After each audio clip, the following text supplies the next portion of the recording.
Hello, good evening guys. आज चाहिँ म यहाँनिर अलिकति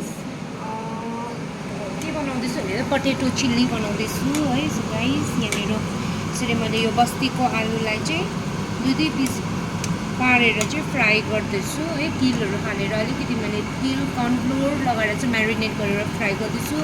सो आज चाहिँ म पटेटो चिल्ली बनाउँदैछु र मेरो भिडियो चाहिँ हस्बेन्डले गरिदिँदैछ। आफ्टर लङ टाइम है म युट्युबमा यो हाल्नु गइरहेको छु। अब कस्तो हुन्छ गाइस म देखाउँछु तपाईँहरूलाई। यसलाई चाहिँ मजाले अलिक सानो आगोमा चाहिँ हो, अलिकति कम्ती आगोमा यसलाई चाहिँ फ्राई गर्नुपर्छ। व्हाइट तिल पनि छ नि, अन्त व्हाइट तिल सेतो तिल लगाएर चाहिँ म्यारिनेट गरेको। मलाई चाहिँ तिल चाहिँ एकदम सेसमी सिड चाहिँ पुरा मनपर्छ है। सो यसलाई चाहिँ मजाले पाक्नु दिनुपर्छ। यहाँनिर मेरोमा चाहिँ टोटली मैले गर्दैछु। मैले चाहिँ यसमा चाहिँ मेरोमा अलिकति सानो क्याप्सिकम रहेछ। त्यो सानो क्याप्सिकम काटेर मेरो प्लान थिएन चिल्ली बनाउने, तर मलाई सानो सानो थियो अन्त जुगाड गरेर चाहिँ यहाँ गर्दैछु हो। टमाटर रहेछ, टमाटर चाहिँ मतलब त्यति साह्रो मन पर्दैन, सो मैले कम्ती लगाएँ। अन्त यहाँनिर हरियो खोर्सानी, यहाँ अनियन छ हो, कम्ती कम्ती लगाएको छु हो। अन्त क्याप्सिकम लगाएर अलिकति दाल बनाएको छु र खान्छु। नानीलाई चाहिँ सानो निकालिदिन्छु। अब चाहिँ मैले आलु मजाले पकाएँ, एकदम रेडी भयो। त्यसलाई निकाल्छु म। मैले चाहिँ प्यानमा त्यही तेल अलिकति त्यो अघि आलु फ्राई गरेको त्यो तेल अलिकति लगाएँ है। अलिक बेसी भएको जस्तो लाग्यो, यसलाई कम गर्नुपर्छ। मैले अलिकति कम गरेर थोरै तेल लगाएँ है। र अब म यसमा चाहिँ तेल अलिक मजाले खारे तेल हो। र यहाँ म प्याज अनियन डाल्छु लगाएको छु।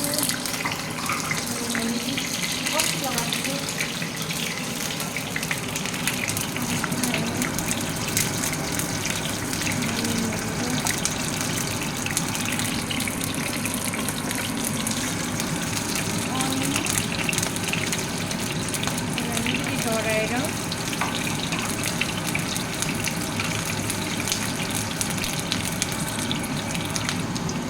अनियन गोल्डन ब्राउन भइसकेपछि चाहिँ म अलिकति यो हरियो खोर्सानी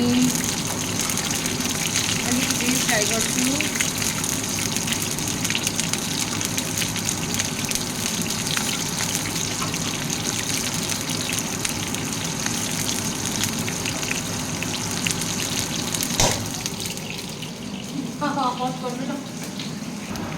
खोर्सानी पनि मजाले भुजिसकेपछि खोर्सानी पनि मजाले भुजिसकेपछि म चाहिँ यसलाई दुईवटा टमाटर नै लगाइदिइहाल्छु हो। टमाटर लगाएर चाहिँ खोर्सानी खाँदै त्यसमा म अलिकति हल्दी र म चिल्ली पाउडर यसमा अलिक लगाउँछु। पिरो पिरो खानु मन परेको छ, नानीलाई चाहिँ सादा दिन्छु हो। चिल्ली पाउडर तिखा लालो र अलिकति कलर, मेरोमा कलर पनि तिखो कलरै छैन, कलर लगाउँदैछु हो। र यसमा म नमक डालेंगे।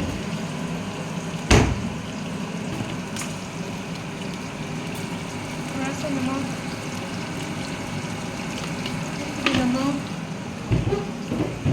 कहाँ जानुभएको पछाडि पछाडि देख्दैछ यहाँ?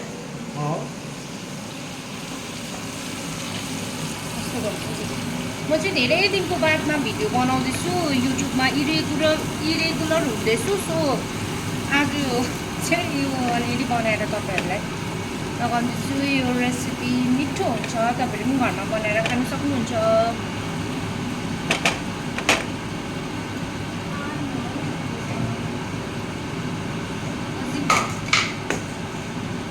के हो गिर गयो?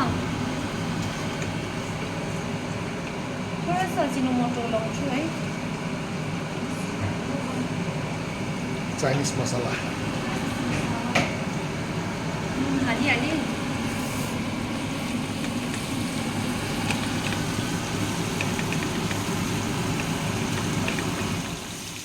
राइट गल राम्रै देख्दैछु।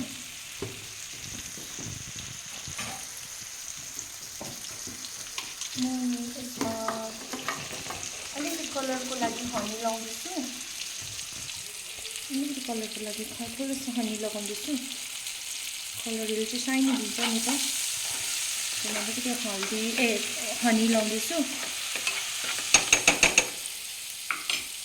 यसमा म अलिकति टमेटो सस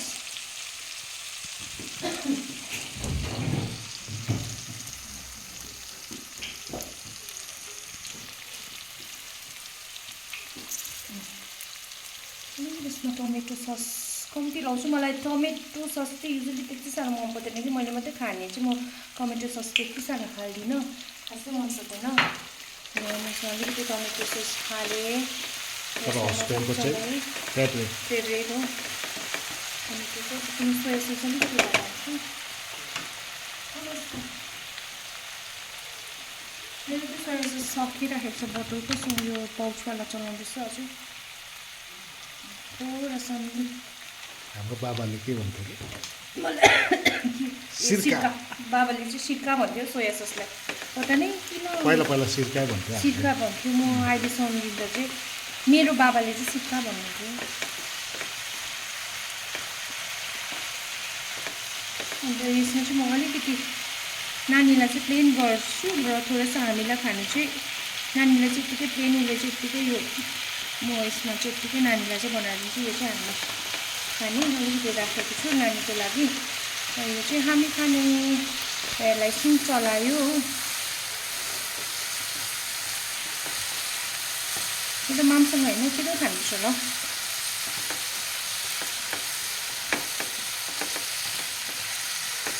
आलु चाहिँ के पहिल्यै बोइल गरेर राख्नुपर्छ बोइल गर्नु पर्दैन यो चाहिँ प्लेन मेरो नानीको लागि यो चाहिँ मेरो फाइनल लुक पटेटो चिल्लीको तपाईँहरू पनि यसरी भेजिटेरियन हुनुहुन्छ भने पटेटो चिल्ली यसरी बनाएर खानु सक्नुहुन्छ घरमै पैसा पनि बस्ने छिटो मिठो र यो चाहिँ मेरो फाइनल लुक यो चाहिँ हामीलाई चाहिँ खानु चाहिँ मामसँग मन परेन सो हामी चाहिँ यो स्प्राइट हिजो लिएको थियो अलिकति उब्रेको थियो स्प्राइटको साथमा निम्बु लगाएर खाँदैछ कस्तो भएछ टेस्ट गर्नुहोस् मिठो भएछ थुकायो पुरा टाइम त्यति खाएँ म पनि अब ओके गाइज बाई म चाहिँ भिडियो इरेगुलर हुँदैछ सो गाइज मेरो अलिकति बिजी छ म स्टोरहरूमाथि मेरो अलिकति सामानहरू उयो गर्दैछ स्टोर बनाउँदैछु सो अलिक बिजी छु खेतालाहरू छ घरमा हो इरेगुलर भइरहेको छ मिस्त्री पनि खेताला पनि थियो हो मिस्त्री पनि लागिरहेको छ माथि मेरो स्टोर बनाउँदैछ सो गाइज अलिकति इरेगुलर भइरहेको छु सो तपाईँहरू मेरो भिडियो टाइममा आउँदै गर्दा हेरिदिनुहोस् लाइक गरिदिनुहोस् सब्सक्राइब गरिदिनुहोस् ओके बाई गुड नाइट